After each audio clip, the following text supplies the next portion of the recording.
Hey everyone, welcome back to another episode of Ranching Reboot. I'm your host, Brian Alexander, and today we're diving deep into something that's really close to my heart, knowing where our food comes from and why it matters. If you're like me and you care about the food you eat and its impact on the world, then you're in the right place. On this podcast, we'll be exploring the ins and outs of sustainable ranching, talking to experts who are making a difference, and sharing stories that will inspire you to rethink your food choices.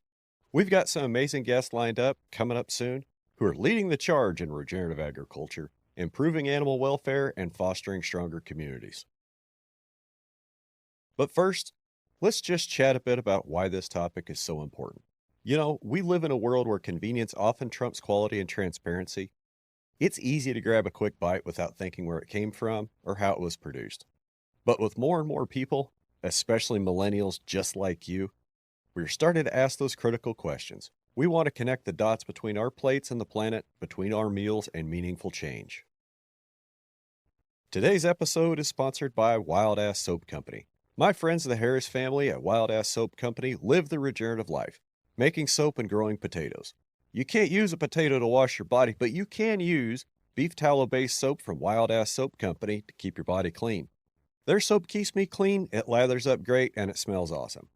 If you're like me and want to help support all those out here in the plains that are working to preserve our grasslands and our way of life, buy Wild Ass Soap. Heck, they've got deodorant and lotion to keep you smelling good and your skin smooth. I like to support people that share my values. That's why I use Wild Ass Soap Company products to keep my body clean and smelling good. Get some today at wildasssoaps.com/reboot and use the coupon code REBOOT for an extra discount at checkout. Support for this episode is also provided by my friends at Grassroots Carbon. Grassroots Carbon is, in my opinion, the best place to sell the carbon credits you're probably already sequestering on your land. They can help the carbon you don't even know you're storing into yearly payments. Do you need money to put your kids through college? Do you need money to do some water improvements? Grassroots can help. Contact them today at grassrootscarbon.com/reboot or click the link in the show notes. Grassroots Carbon is looking for more acres for 2025, and the carbon market is only growing. Soil carbon storage is one of the few proven methods to store carbon long term. This isn't your dad's carbon scam with rainforest and trees. Grassroots is the real deal, and they're here to stay. Just click the link in the show notes or go to www.grassrootscarbon.com/reboot. All right, we've got an incredible guest joining us this week. Meet Dan Rasure, a pioneering worm farmer who's redefining sustainable agriculture. Dan and his team at Fed and Happy are revolutionizing the way we think about soil health and agriculture with their innovative use of worm castings. Not only are they enriching the soil, they're also making strides in sustainable practices that benefit both farmers and the environment. Without much further ado, let's dive into the fascinating world of worm farming with my friend Dan.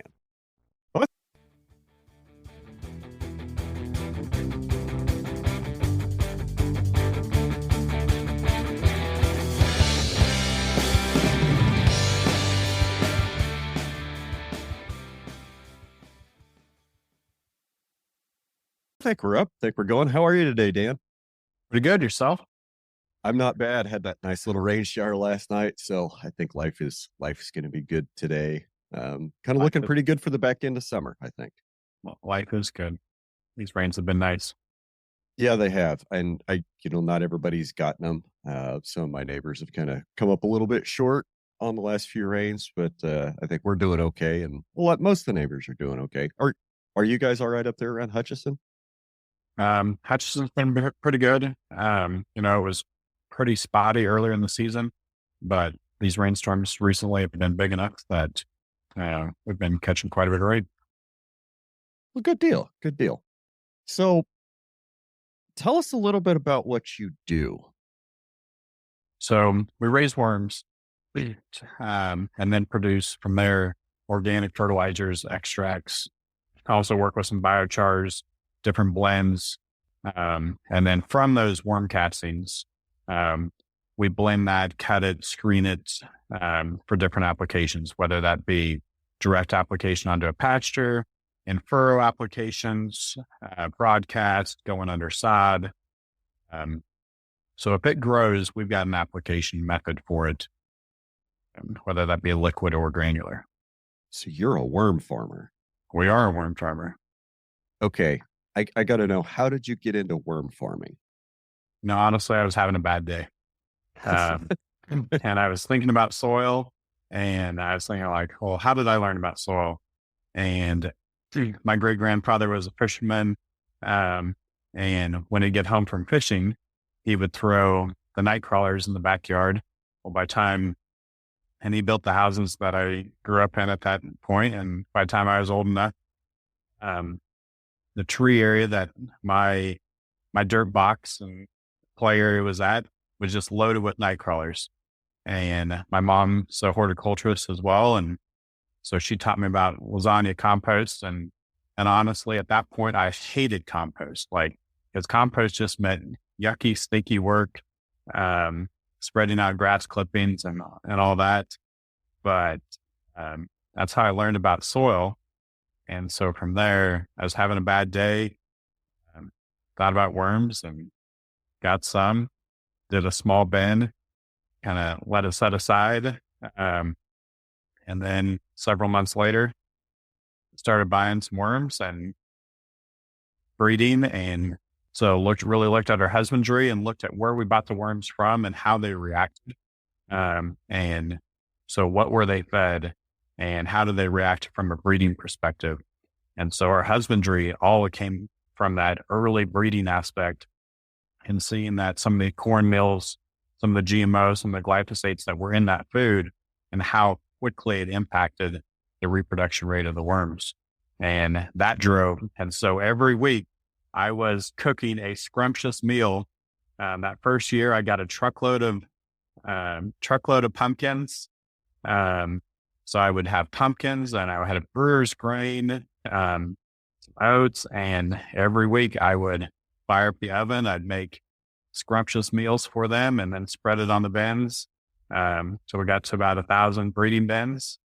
And then from there, I started moving bins to both Colorado and to Hutchinson. And that was every single week. And then eventually I had a neighbor that had to go to Hutchinson with a stock trailer. So it took about 600 bins that time. And that's how we that's how we built the system. I have so many questions. How many worms are in a breeding bin? So my goal was to get each breeding bin, once we would move it out to a road, the goal was to have about 5,000 worms in there. And, at that point, most of them were going to be babies, but then that also meant that they were good for transferring. And when I started, I was on some Facebook groups and bought an elite breeding course. And, you've got to modify everything for what works for you, what works for your local stock. And, their suggestion was go to the store and buy a thing of maple syrup, which was also not really maple syrup, but, and mix it in there. And so really looking at what that ration was going to look like for us, and quickly stopped using any type of sugars, corn syrups. But those breeding bins were really, really built off of efficiency for us. And, I complain, I'm like, these are taking forever for us to sort. And they're like, oh, we're down to 15 minutes a piece. I'm like, well, I got 1,000 of them. I don't have 15 minutes a piece to sort. And so we kind of moved it to, we were going to get them to a good point, and then we'd move them to our system instead of actually sorting them, stressing out the worms, moving the adults back into a breeding. And so the 80-20 principle, and I find on compost and worms, is actually closer to probably about 90-10. But that last 10% takes a ton of time to get that value, but we can knock out a lot of value very quickly on the worms and compost. Okay. I kind of want to get you to talk about your bad day that kicked you into worm farming, but before we get there, why don't you talk a little bit about like where you grew up and what you did before you got into worm farming? So I grew up in Goodland, Kansas. Grandparents had one grandparent that ran our lumberyards, and my dad took those over, and the other grandparents all farmed. So spent time on both. Um, and honestly, when I was trying to decide what to do, some of my, some of my goals from a farming aspect were so nuts. I thought that I was kind of too scared to talk about them. And they were all regen based, and looking at nutrition, the biology, and looking at it from a non-synthetic base. Um, and my dad needed some help. And so when I came back, ended up working at the lumberyards instead of on the farm side, but always had a strong pull to it. And some weird things led to some wind turbine manufacturing, which in a crazy turn of events led to a lot of grain storage of wheat for ADM. Um, and that market of the carry and the basis, and some of the games that market plays, kind I of don't came into understand it. any. The only thing I understand about carry and basis and trading markets is they're all rigged. It's an interesting thing, and we had several million bushels stored for ADM, and one day I asked somebody at ADM, I said, "Well, how can you afford to do this?" And they're like, "Well, because it had some very short term big costs for them." Said, kind of live by the principle that we'll never go broke making money. And so even if we have to overpay today in order to make that money, we're going to do it. But then also know that once we stop making money, we can shut it off instantly. And that's how a lot of the contracts are based. And it was an interesting time. But then also kind of led to some private equity work, working with a machine tool manufacturing company, which then also led to some work with the maker spaces in Silicon Valley. And again, a completely different realm. In the Midwest, we really think about entrepreneurship and very differently, and it's got to make money. Tough road for most. But when we think about financing, it's bank financing or maybe some angel, but the equity is very different. Well, In what do you mean Silicon by that? Valley, you know, if you're starting a company in the Midwest, it's not unheard of to give up half your equity or three-fourths your equity if you need that outside investment money. Whereas a Silicon Valley deal, you may only give up a few points, 10 points, and you can actually be very successful in Silicon Valley without having a successful business. But then also, they don't need you, they don't want you to just have a business that's going to return 10x. In order for them to make money, you got to have a business that returns 1,000x, 5,000x. And so they're also pushing you to a break point in order to create that. You have to create a better mousetrap, something that somebody hasn't thought of. And so that realm is so much different than what we think about in the Midwest. And the fact that, a 10, 20, 30% return may be fantastic. And from a Silicon Valley standpoint, even if it's a software based or hardware based, it has to come with a huge return potential. Okay. And yeah, I kind of have a little bit of a few touch points with that, working with the folks at Pasture Map and working with some of the folks at Grassroots Carbon. And I remember when I was talking to Christine, that was probably 8 years ago, about some of the features that should be in Pasture Map. They sound simple to me because I'm just a guy out here holding hold the Palm Pilot or holding the phone in my hand saying, it'd be really neat if I could, make this line do this. And she's like, yeah, that would be really cool. But let me explain something to you. That's a software feature. I'm like, yeah, it should be easy, just a few lines of code, right? Done. She's, oh no, it cost around $50,000 to develop a new software feature, develop a new feature in your software. Whoa. That was a little bit that was kind of a little bit of a wake up call. It's like, oh, those guys that sit at computers and just type shit all day, they get buku bucks for doing that kind of stuff. Money works differently too, I think, when you're our paradigm here in the Midwest and the plains is land and cattle and crops for the most part. And, cattle can be, if you're doing cow calf, that can be a 3-year cycle, 3-year production cycle on return. Yeah, you're getting some yearly, corn, wheat, your crops. Those are all yearly cycles. And, it's difficult for us out here in the plains to think about, okay, what would 10xing production look like?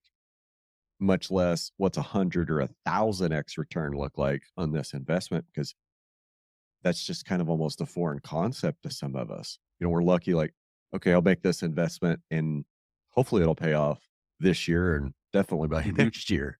Right. It's kind of a totally different mindset and development. Very much. Like, it's just not. And so, this, and, even our name Fed and Happy, it came literally from a trip of tears driving to Hutchinson and just realizing, if the worms are fed and happy today, then everything will be okay and we live for another day. Doesn't mean that we can do the same thing every day. But we've got a great flywheel. The same thing with our soil. Just keep feeding it. Just keep adding that diversity, keep feeding it. And sometimes just living for another day is a really successful day. What's your background in? What did you go to school for? So I went to school for business management. I started out at Kettering University, the old General Motors college in Michigan. Knew I wanted to hang out around engineers, but didn't necessarily want to be the engineer. So business management side, but it has definitely been, and then I transferred to McPherson College, and it's also been very much a school of hard knocks. Right after that, I went to DC. I was in Brownback's office and Moran's office, and then came back and ran for state senate. This has been in 2004. You ran for state senate? Yeah. Okay. So, and then I was with my dad at the lumberyards, after that, and then another stint in DC. Then after that, it was wind turbines and a lot of manufacturing based. What possibly possessed you to want to get into politics at such a young age, sir? So I was finishing up my last semester at college, and I was home for spring break, and I went through school pretty quick. I knew I couldn't come back. I knew my mom would absolutely throw a fit if I came back to lumberyards that quick. And I wasn't quite sure if I wanted to go back to Goodland at 20 anyways. And my dad said, well, you've always liked politics. What about DC? Like, yeah, that sounds like a good idea. And some stars aligned. And by Monday, I had a job opportunity in DC and took it. And actually, loved the, Midwest mentality does really well at DC in connecting. And at that point, pre-Pelosi rules, so much got done in the evenings, and you made friendships across the aisle and different offices at night. And then in 2006, when Pelosi got rid of a lot of the dinners, and honestly, I don't think truly dinner or votes were getting bought by dinners. A lot of those dinners were going to poor staffers by, say, the Farm Bureau of Kansas putting together an event, or cattle growers, and highlighting what we do. And that may be in a Capitol room, it may be offsite, but that brought all those poor staffers together in order to talk and communicate and build the friendships that we needed in order to pass good bills. Once the rules changed, then it made it that who was going to fill that void? Well, the political parties filled that void for the events. And so then, instead of having cross-party talk all the time, now you have everybody Echo going chambers. Yep. And, oh, you're a Republican, you're a Democrat, I can't talk to you. And so I think we created this environment, um, and we've done the same thing across the country too, but just creating those echo chambers. Uh, so, That social media has but not helped in the last 10 years create echo chambers. Oh, we'll uh, suppress all the conservative voices and we'll silo them all over here so the liberals aren't getting offended by their stuff. We'll put all the liberals over here so the conservatives don't get offended by their stuff. And we won't let them talk to each other. and but like you look at Facebook and we can have a conversation now in the next 30 minutes. And by this afternoon, our ads are going to be filled with what we're talking about.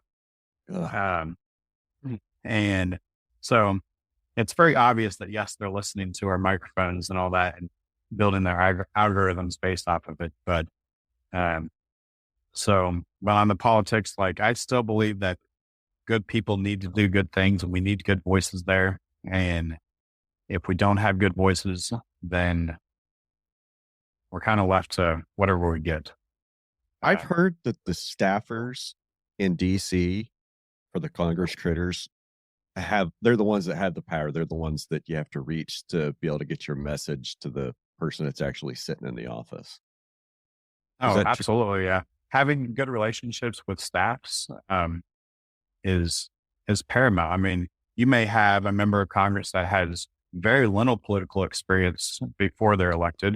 You may have some that have a lot of political experience, but in reality, and especially in today's day and age on campaigning, especially in the House, is that you're spending the bulk of your time not in DC. You're spending it back in the district, and while a good chunk of your staff is still in DC working to get bills done. So yeah, having those relationships with the staff is really important. Okay. I I don't know. There's something I want to ask about agriculture and how hard is it? Like, I guess from your perspective, because we're both in the regenerative agricultural space, and I get you might not have been there during your time, in politics. How difficult is it to get kind of a message about regenerative agriculture? How difficult is it to get that in front of a congressperson in a form that they're going to be able to understand it? Or is that just a fight that's really, really hard because of there's so much, quote, big ag money floating around in politics, like from, I don't really want to pick on anybody, but like, Farm Bureau's got a ton of money. NCBA's got a ton of money. Kansas Livestock Association's got a ton of money. How much, you know, I get that money buys you access, right?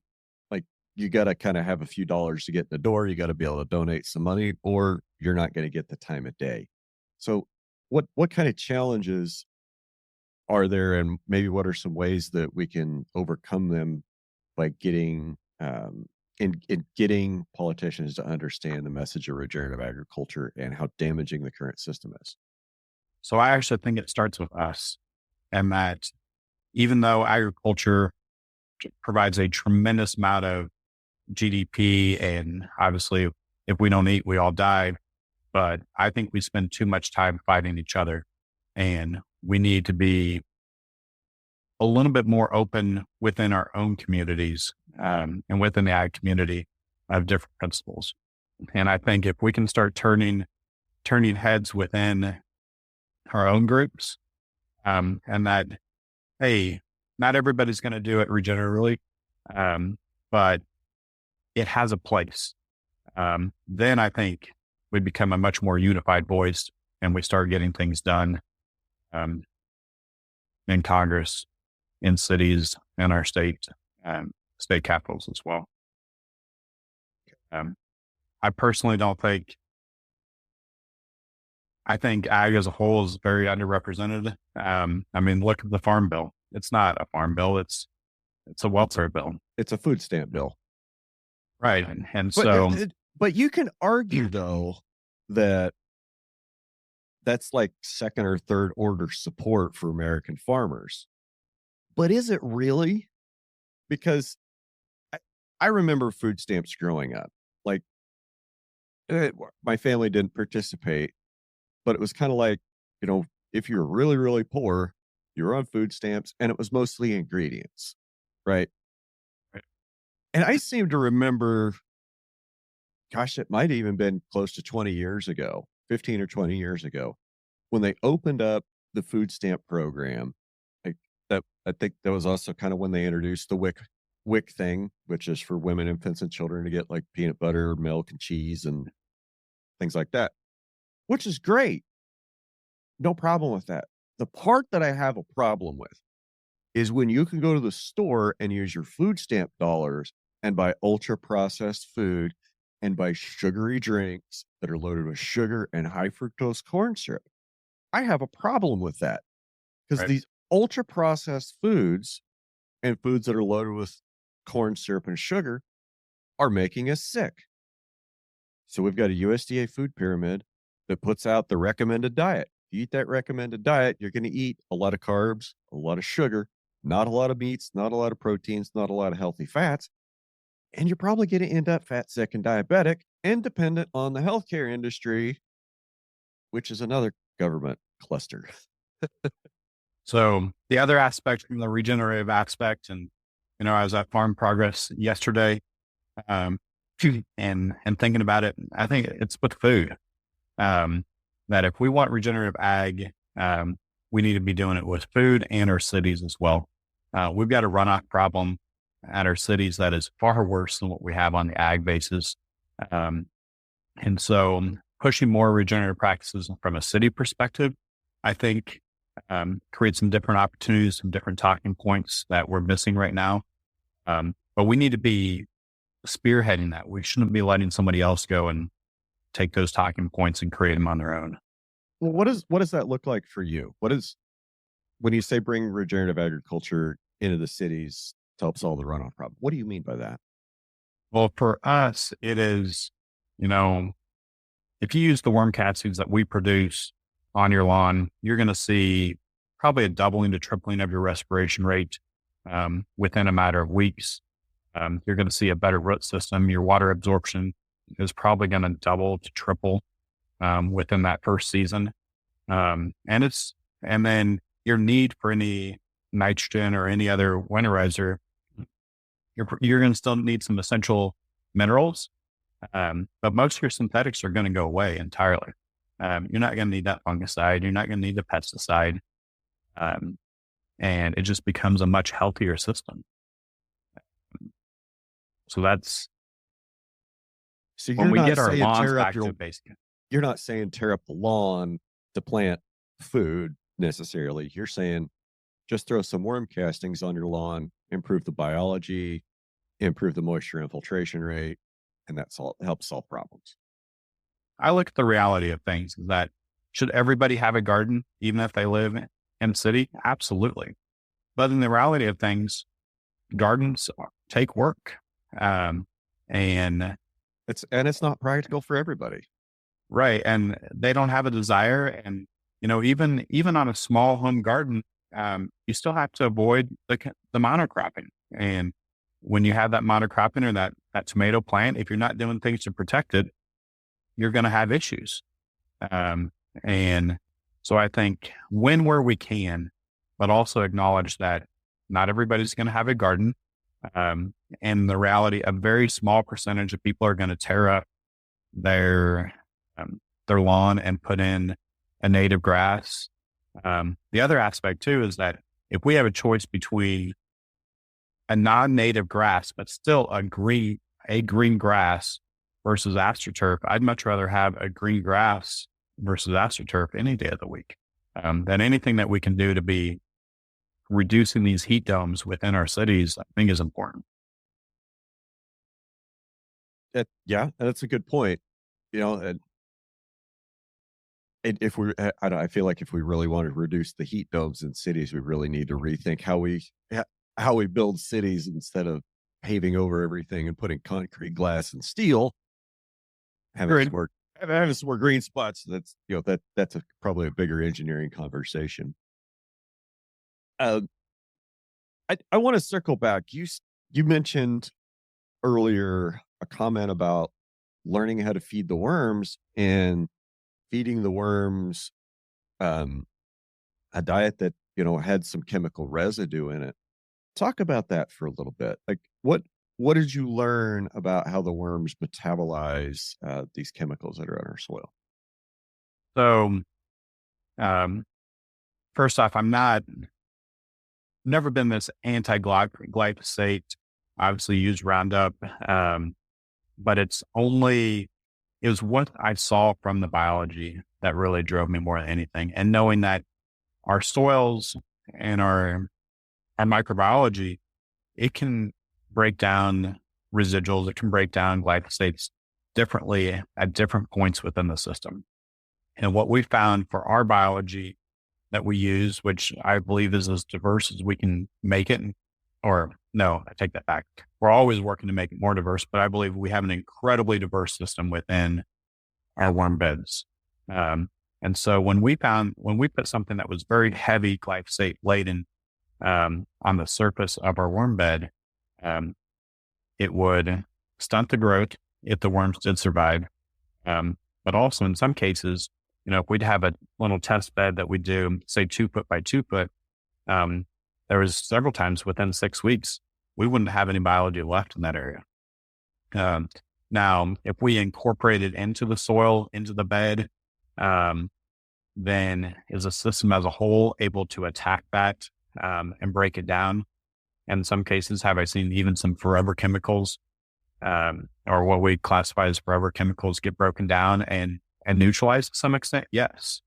And so I'm not saying that we don't have options, but our worm biology definitely doesn't like stuff to have glyphosate on it. And the more natural we make it, the higher a reproduction rate was. And it was so dramatic that, when we bought worms from somebody that say used a leaf mold and horse manure, those worms were reproducing before just sitting in a holding bin. When we bought worms from somebody who fed heavy cornmeals, those worms often took anywhere from 6 weeks to 3 months going into the exact same system in order to start reproducing at the rate that we felt was acceptable. Interesting. The other side of that too is, their body health and, the size, our worms, we can get actually bigger worms and better oxygen carrying worms using a more natural food source. And, we feed lots of protein. We are, a lot of times worms are talked a lot about protein poisoning, and protein poisoning, you're just not doing anything with the ammonia. And it's actually the ammonia killing the worms. But just like humans, just like cattle, we need protein. And plants, we need that nitrogen. And so we feed a very heavy protein-based diet in order to build the healthiest worms that we can. So it's not that we're anti-corn, anti-protein. It's just that we want it to be in an easy, palatable form. And then the other aspect too is that when we're doing things like that and looking at our oxygen levels, we can actually get those worms where they're able to carry more oxygen, therefore create more plasma in their body as well, which actually is compatible with humans. We just haven't figured out a way to get the plasma for worms to humans without oxidizing it. You're talking about blood plasma. Yeah. Like the same blood plasma that, okay. Compatible, but it oxidizes. And part of the reason why it's oxidized in a lot of the studies is, I believe, from the food perspective, that they've used very, very manufactured product instead of very natural, therefore creating more oxidation, allowing that plasma to oxidize faster. Well, sure. You've got to have a very consistent product in order to do science because it removes variables, right? But on the same token, like the reason why we don't produce our biology in a fermenter is that we want it to be nature tested. And by nature testing it in the system, it's more robust once it gets out to your pasture, somebody else's field. And it is going to adapt. I mean, there's just no question about it. There is definitely evolution in the biology. And, the first time I saw a brewer's grain not being consumed the way it had been in previous weeks, months, et cetera, I talked to our brewmasters about it. They're like, oh yeah, biology gets so lazy, especially yeast. And so, you know, 5, 6 years ago, I actually felt that brewmasters understood soil biology better than most soil biologists because they had to deal with it on a daily basis. And if they didn't deal with it, they produced bad beer. That makes perfect sense. It makes perfect sense. But what do worms actually eat, and how do they? You're talking about oxygen transport. How does that work? So, the worms are eating everything that's eating the food. They don't actually common misnomer is that they're eating the food itself, but in reality, they're eating everything that's eating the food. So we want a very diverse diet, or as much as we can, in order to feed the diverse biology that we want to support in that field. And then knowing that the worms themselves, they're going to eat a pretty wide bucket. But again, the wider bucket they eat, the more consistent, the healthier, the higher reproduction rates they're going to have. And so they may eat bacteria, they may eat protozoa, they may eat some fungi, but they're also just cleaning it up. And even say an E. coli or salmonella, we can put something that's very laden in an E. coli, it's going to go through the gut of the worm and come out clean. Now, from a DNA sample, it's still going to obviously pop, but that E. coli is no longer going to be living. So the other side too about, when it comes out from the worm, it's like nature's miracle grow. There's a protein that gets excreted as they're pooping it out, which then turns that worm casting into a time release fertilizer. Okay. Okay. How much castings does each worm make every day? Or maybe you can put it in terms of production, like I have a production bin, it's this many worms, and we expect this much castings. So it honestly gets very misrepresented in the industry. But let's say on an average basis, and a mix between juvenile and adult worms, 1,000 worms is going to weigh that in a healthy bin, they can eat about a half a pound per day. Now, we just talked about the fact that they don't actually eat the food, they eat things eating the food.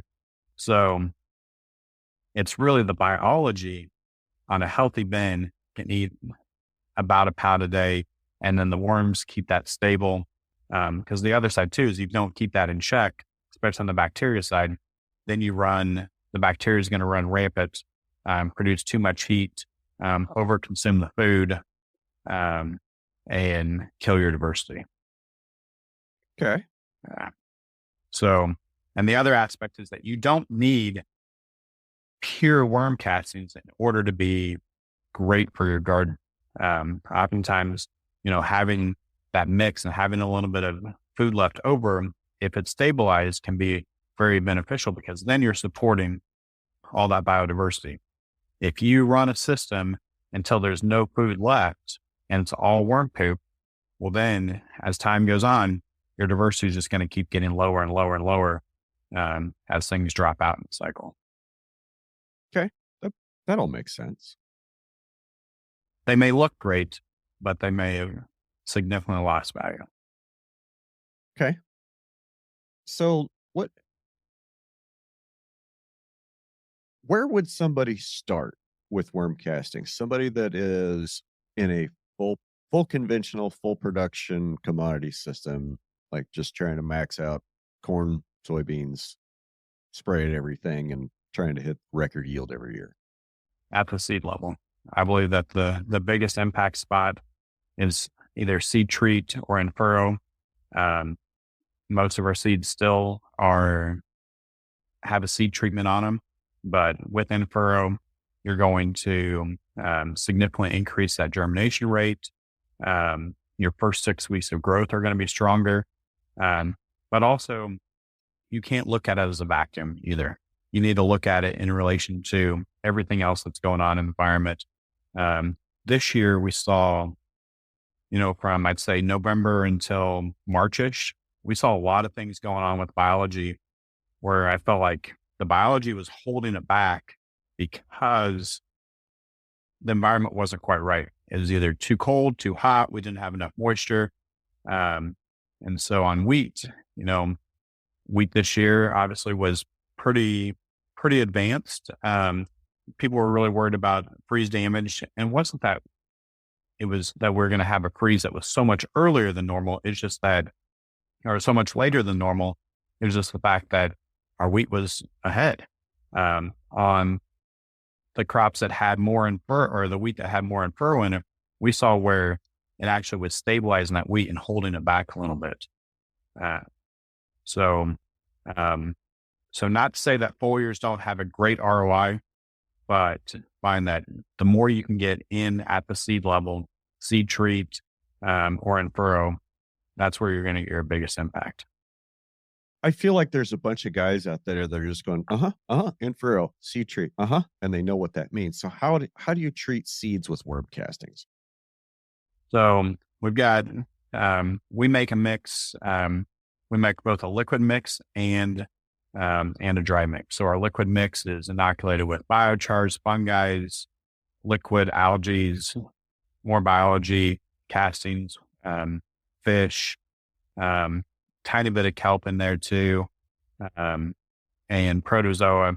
So that's in a liquid mix. It gets poured on, sprayed on the seed, absorbed. Those seeds can actually absorb the endophyte and keep that for a pretty long period of time, but still like to have that seed go out in that next couple of weeks. And we see everything from people treating pretty in advance to right before it's going to the drill.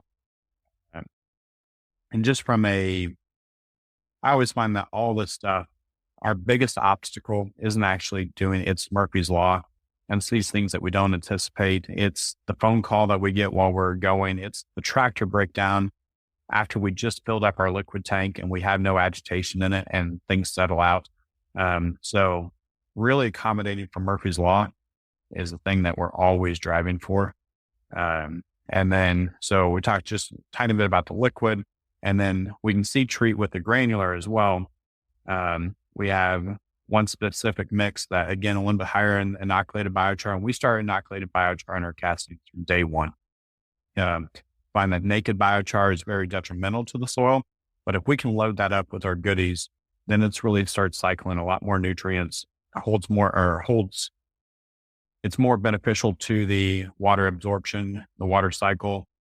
And then from there, that can be mixed with the seed. And we have people that mix it from a lasagna method in a bin to, I've seen 5-gallon buckets. But the key is not to overmix it. You just want a good consistency so to go through your drill. But when you start overmixing it, then you break that down into fines. So we're just looking for a good consistency across the seed. Okay. I want to circle back to what you said about naked biochar. Mm-hmm. Like you said, naked biochar is maybe not the best thing in the world for the soil, or if I had that wrong, feel free to correct me. What do you mean by naked biochar? Just biochar, like. So I guess explain that. So naked biochar is just biochar that just came out of the kiln, or it hasn't been loaded with anything. It doesn't have any extracts on it. It doesn't have any other nutrients. Okay. It's just that raw product. So very similar to, we don't put wood chips on our soil. We don't put sawdust in our soil because it absorbs all the nitrogen. And it takes usually about 18 months for it to be given it back. And so we want to load it, and we want to load it with the diversity in there. And that way we get better cycling. And once it comes out to your field, it's ready to go right from the gate.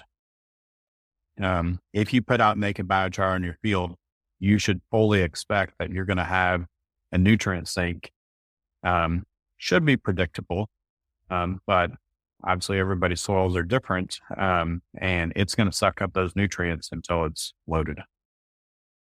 Okay. I mean, that makes sense. And I was listening to you talk, and I was thinking about some of my experiences, feeding biochar, scattering it in area, and then mulching all the cedar trees that I did after the wildfire in 2016. And the places that I left, a huge pile of chips, or, a huge mat of chips without incorporating soil. I can still go back there 5-6 years later and you know, find kind of a mat of mulch. It's slowly disappearing. But the places that I went and I incorporated healthy soil into that mulch mat, I can't find any mulch. I mean, even in places where I left it, 6, 8, 10 inches deep, it's gone. It seems like it just all goes away. And that to me it's like, that's telling me that I have healthy soils. It's telling me that I have Right. healthy activities in my soils, that, you know, we're going to throw a bunch of carbon in there, and in a highly disturbed system, like, transitioning cropland, I could see how that would be a big negative. That would just be a carbon flood, and the biology would struggle to try to deal with that.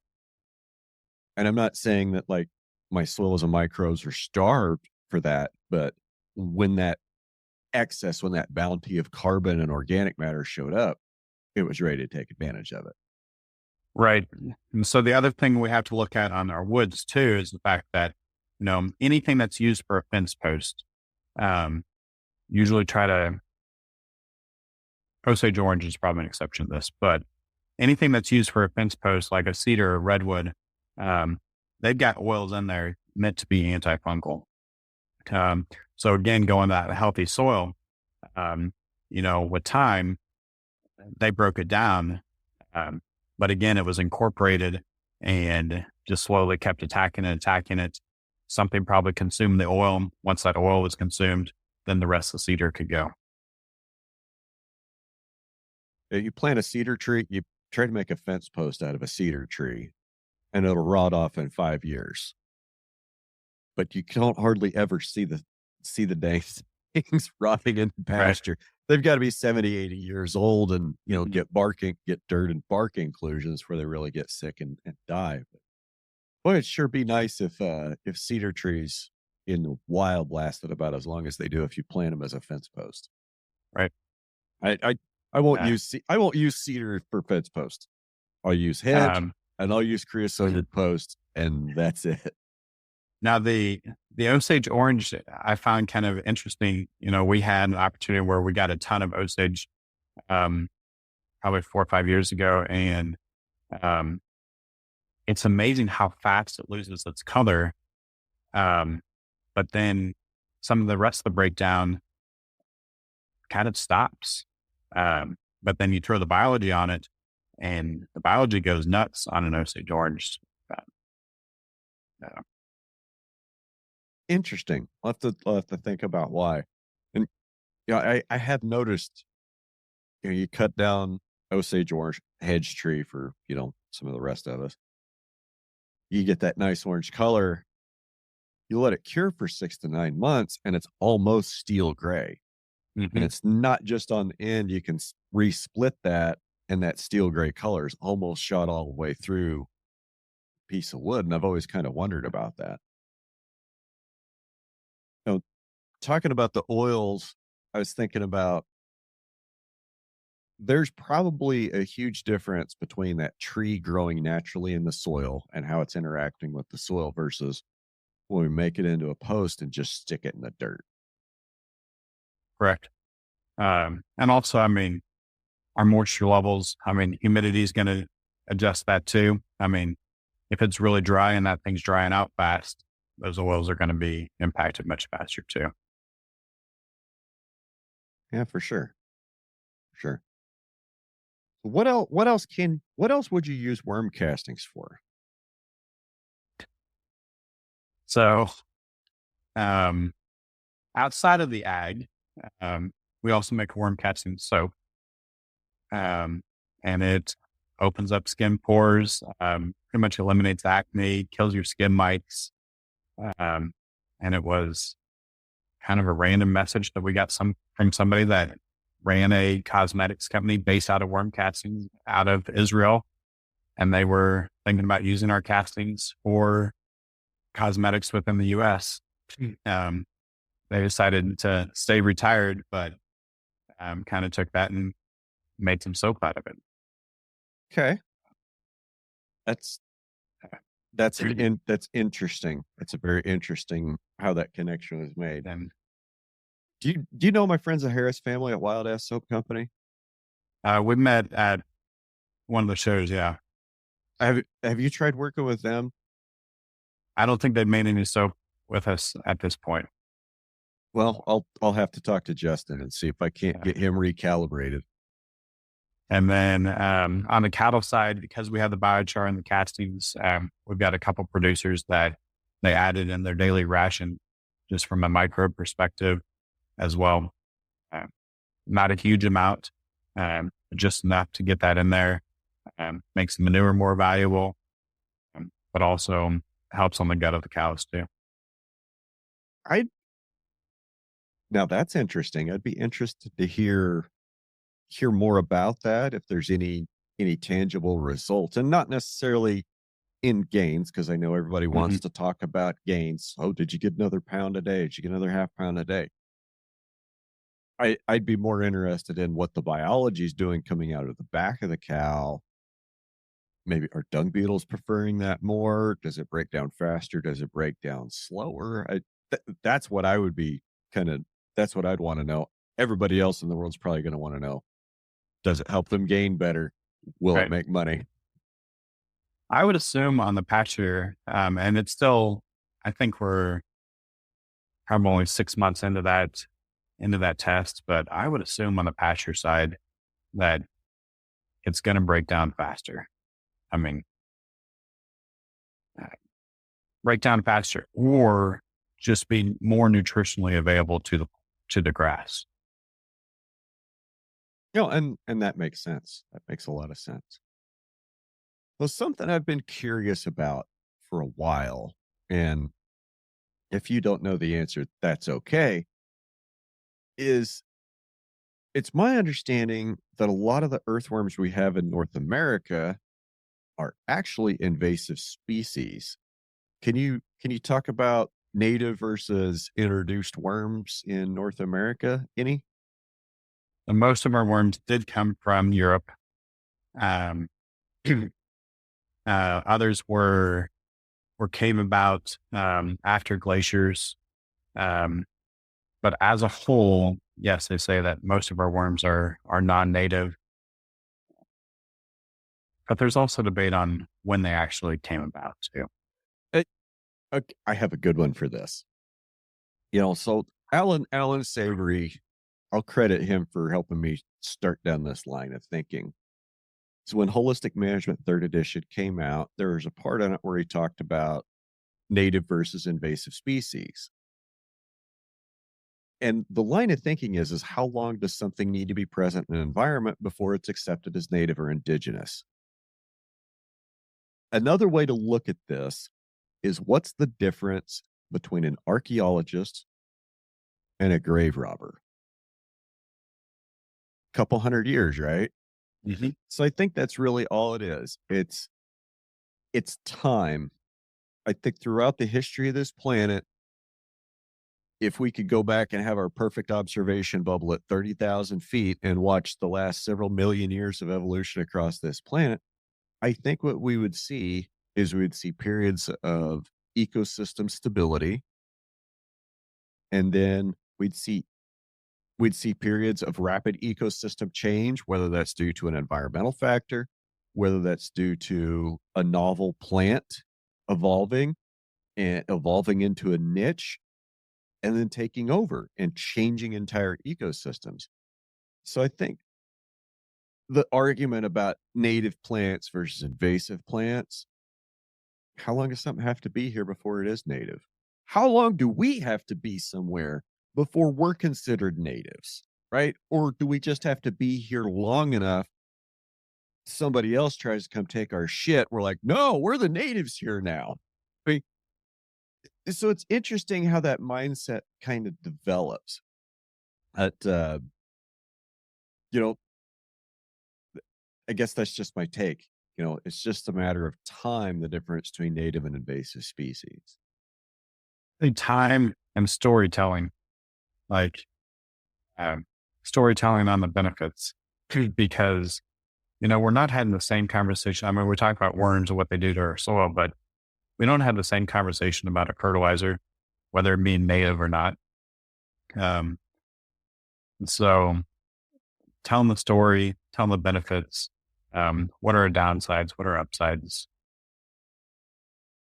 Yeah, I guess people never had a problem using non-native potash that was, being mined out of a bat cave halfway around the world to fertilize crops Right, before the invention of synthetics. So right. that's a great point. It's a great point. Ah, yeah, we got off on a wild one there, didn't we? So yeah, native invasive worms. It just I wonder about that. And I think that culturally things get a bad rap when they're just labeled invasive. And yeah, there are some things that, they're kind of really threatening to take over ecosystems. Now, I I get stuck on Yeah. old world blue stem a lot. I think about that a lot because, that when I think about like public enemy number one in the Great Plains, it's almost for me, Mhm. it's almost got to be old world blue stem. I think we're going to be able to get a hold of the eastern red cedars. I think we're going to be able to. I feel like we're going to make good success in stopping the spread of eastern red cedar and starting to control them. But old world blue stem, I think, is a big problem. And to me, it's in a category that's a little bit worse than, quote, an invasive species. Because not only is it a novel species, it's a novel species that was bred and engineered in a lab, not in nature. And I, I, I maybe we'll learn our lesson. Probably not about engineering things in a lab and saying, "Oh yeah, this is pretty good," and then turning it loose in the wild, and it's basically taking over the world. Well, um, we talk about engineering plants, and that's one thing, but engineered biology kind of freaks me out because we don't understand most of our soil biology as it is today. And now we're going to go engineer soil biology. And when we talk about spraying chemicals on a quarter, well, and dripped, well, that's one thing. But again, we spray biology onto a field that we engineered. We're not talking just about a quarter that it's going to spread to. We're talking very large areas for that potential of that to move and into our bodies. And I don't think we understand any of those implications. It's kind of a double-edged sword too, because, you know, it'll be, if we start seeing biology regulation, um, it would actually probably hurt companies like ours worse than it would a Monsanto, a Bayer, because they can have the regulations and they can afford to pay for the regulations that are required on engineered biology. But I think going back to the evolution of in our system, worm casting producer is not going to be able to pay for any of that regulation that then comes with biology. And you're not going to be able to afford the regulatory compliance to be able to continue to do business after they make some Right. laws and forces all the small guys out, big guys in. I I was thinking about like engineering of self-replicating organisms. And it's one thing to build something or to build a plant or to engineer a plant that's going to replicate. And I think it's a dark path to go down because where my brain went, we're talking about self-replicating organisms, especially on a small scale, that can turn into a gray goose scenario. Not gray goose, gray goo. which is one of the more kind of out there things, kind of comes out of sci-fi. And like the gray goo is a self-replicating nanomachine that's only purpose is to build more of itself.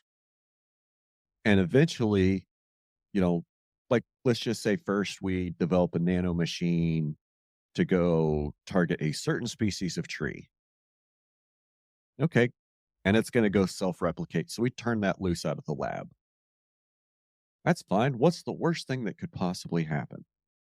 So this little tree eating machine, it goes out there and finds a tree that it's supposed to eat, and it starts eating it, and it starts replicating it. And each one makes two more, and on and on and on and on and on. And they're, replicating on orders of magnitude.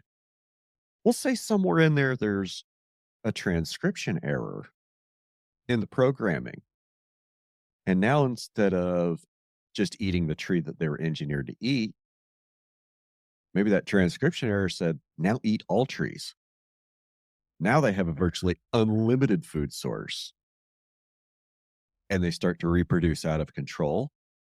And they eat all the trees in the world. But once they've eaten all the trees in the world, then what do? I guess what I'm saying is like that's the danger of engineering a self-replicating organism that consumes other things, right? Like that could end up in a gray goo type scenario where it just breeds out of control and takes over the world. There's a oil eating bacteria that comes to mind that they were trying to develop. Like, and this was in the news when Deepwater Horizon blew up, right? Right. Mm-hmm. We got this oil eating bacteria that we can turn loose and it'll eat all the oil in the water. Okay, great. What happens to all those organisms when it eats all the oil from the oil slick? They're going to get hungry and they're going to look for somewhere to go. And all it takes is one to find its way into an oil reservoir.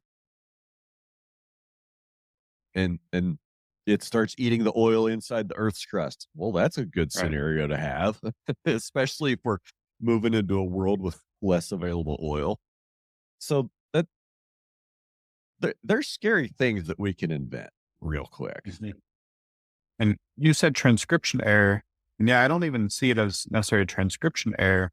I just see it as natural mutation. Yeah, the natural mutations are real and they happen oftentimes in a matter of weeks. I mean, this brewer's grain, we used to like consuming the chaff. We used to like consuming all of it. Well, now we know that every week, every few days, we're going to get a new batch. So we're only going to eat the berries now because we can afford to wait.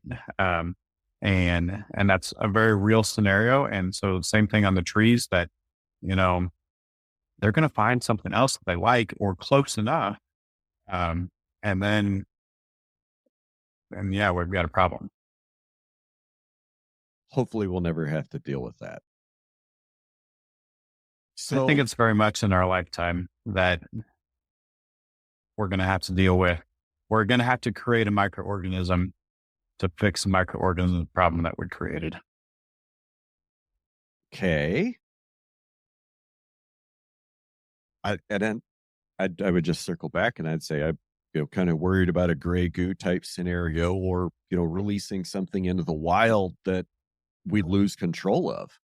And that to me is the scary part about all the messing around with nature that we're doing is, gosh, eventually I feel like we're going to let something loose into the world that we can't control and it's going to blow back on us real bad.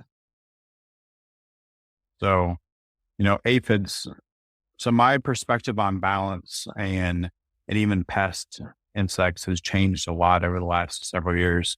Our very first insecticide replacement project was for aphids, and our worm castings. When they were applied in this hydroponic system, within hours, the aphids would start dying. And at that time, I thought, oh, that's really, really cool.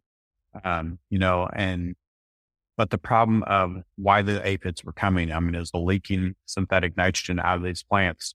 And so it just kept bringing more and more aphids to the environment. And so kind of like you're always behind the eight ball with the castings.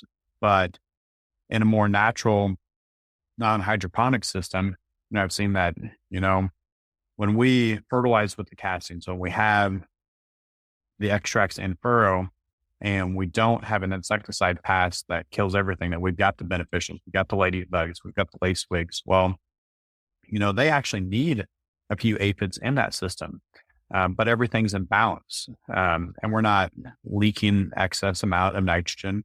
And so, the ladybugs are happy. Um, they're consuming the aphids, but then the aphids, they've got a purpose in that they're cleaning up some weak spots on the plant. But they're not demolishing the plant because the plant as a whole is strong. And so, looking at that, I feel that soil testing is incredibly important, but also find that the birds and the insects tell us a lot more about a field, a pasture, and they're looking at it on a macro basis instead of the very micro basis that we're looking at it. Okay. You said leaking nitrogen attracts aphids. Any theories as to why?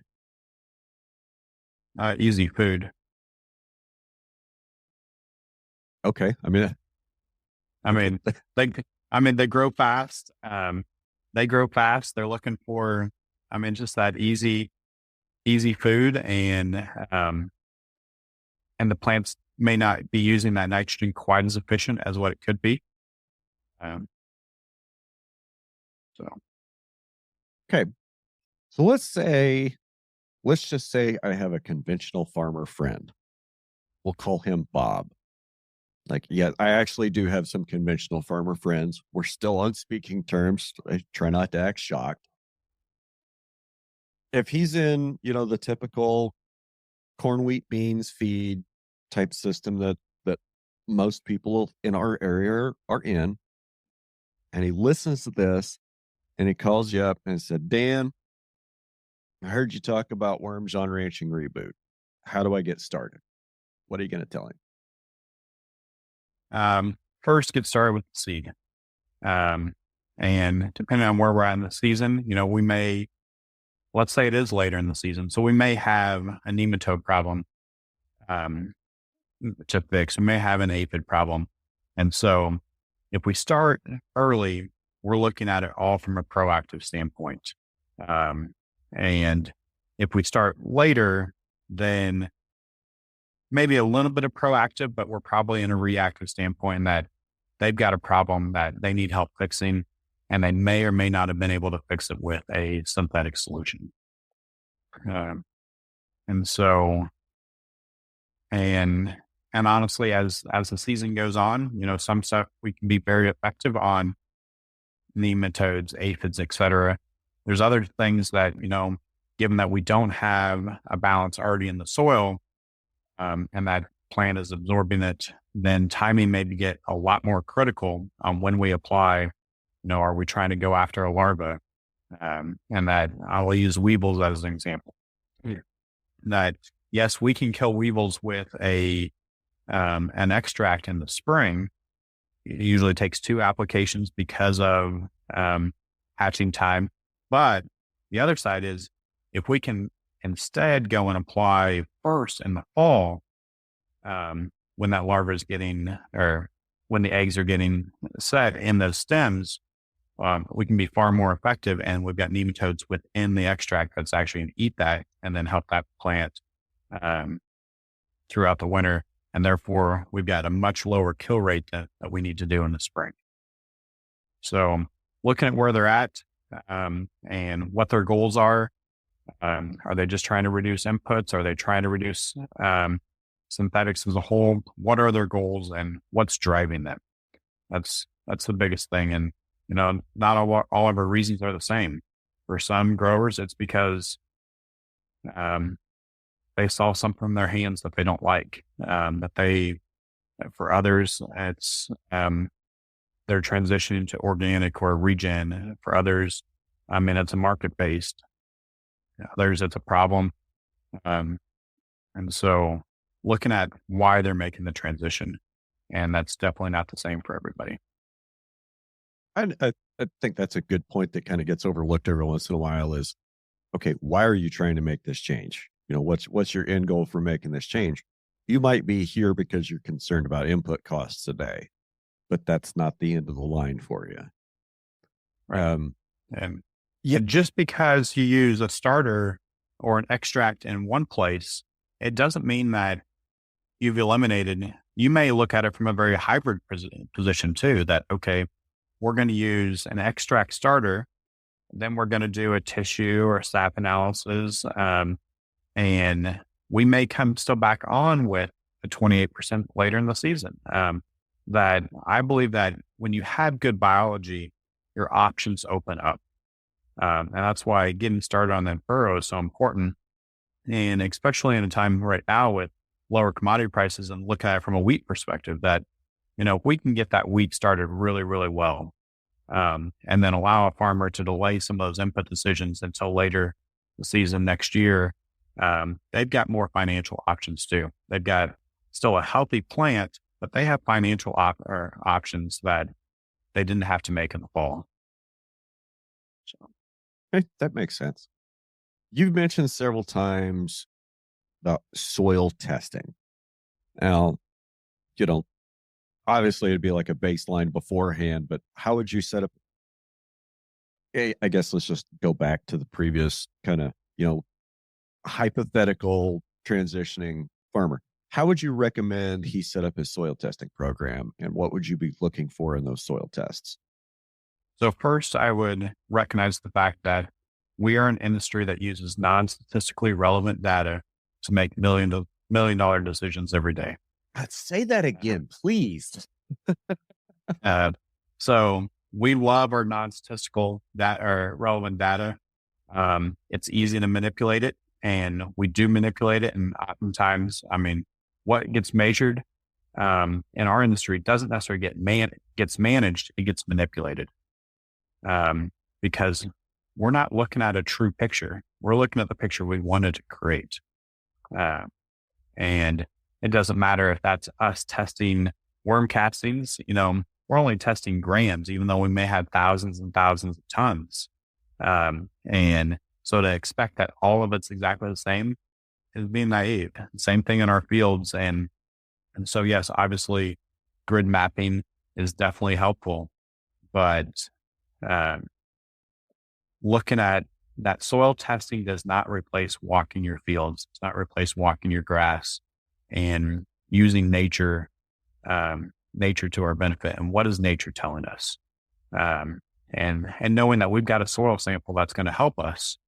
But when we get connected to our land, things get easier and we can drop our stress load too. Who is it that says the most important input you can have on your farm is your shadow or your footsteps? Yeah. Seems like that'd be a good one. What have we missed, Dan? Probably a lot, but get started. The best time for biology is yesterday, so today will work just fine. And obviously we always have timing issues, but there's too many of us that, wish that we would have planted that tree 5 years ago, 10 years ago. Get started, make observations, build from points of strength. That do you have an area that collects water? You always see rain off or runoff. I got laughed at last night. It started raining. And so I grabbed a bag of worm castings last night and started dumping worm castings by every downspout, knowing that nature was going to do our work and nature was going to carry that biology around. Look for the opportunities for easy wins. And we don't have to do all the work. We've got to work smarter, not harder. And I know it's an easy cliche, but nature will help us move this biology in a way that's very successful. And then it can start telling us other things too. Okay. Well, want to give you the opportunity to let you have the last word. If you'd like to have it, let people know where they can find you, learn more, buy some worm castings. So the world is yours, sir. So we're at fedandhappy.com. That's The N is in. And our agriculture side, our products are there, but rely a lot on phone calls, a lot on that consulting because everyone's application is slightly different. We're all starting from a different point. We've got a lot of variables. And what works for Brian is not necessarily going to work in Montana. It doesn't mean that it won't work here. It's not that, but we may need to make adjustments. And so taking all that into account. So get started, test, big proponent of shoot bullets and cannonballs, but also sometimes also look for easy wins. Look for the data that people already have, so that's why I like the in-furrow, is that the in-furrow gives us that opportunity to get that plant started, and then we can continue to make adjustments. So that first year, your only adjustment may be you start with in-furrow and the rest of the system is still the same. And then the next year you look at, I really like that. And the soil has made this much movement. I can start with in-furrow, and then I'm going to do a foliar pass too.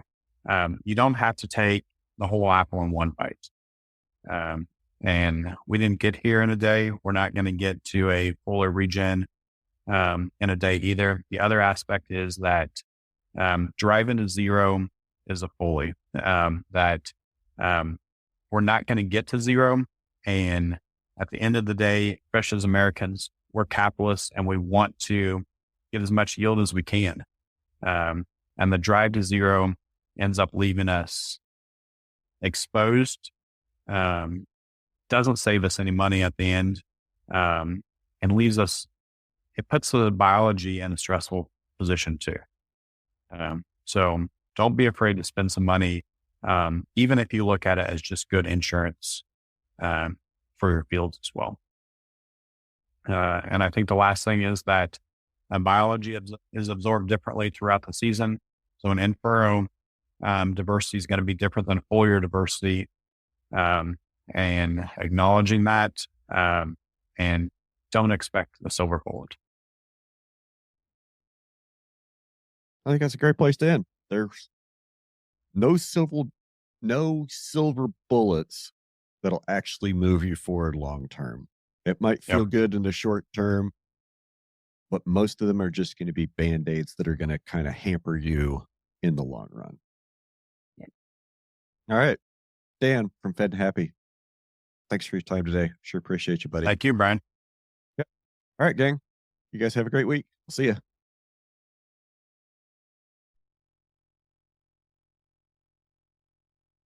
Hey there. Thanks for making it all the way to the end. I appreciate you. I hate to ask, but since you're already here, to just take a moment to make sure you're following me on social media. You can find me on all social media platforms as Red Hills Rancher. Show some love to the show supporters listed in the show notes. Leave a review or share this podcast with your friends and networks if it resonated with you. I'll be back next week with another episode to reboot your thinking about farming, ranching, food systems, and the people that operate them. Have a great week, gang. We'll see you.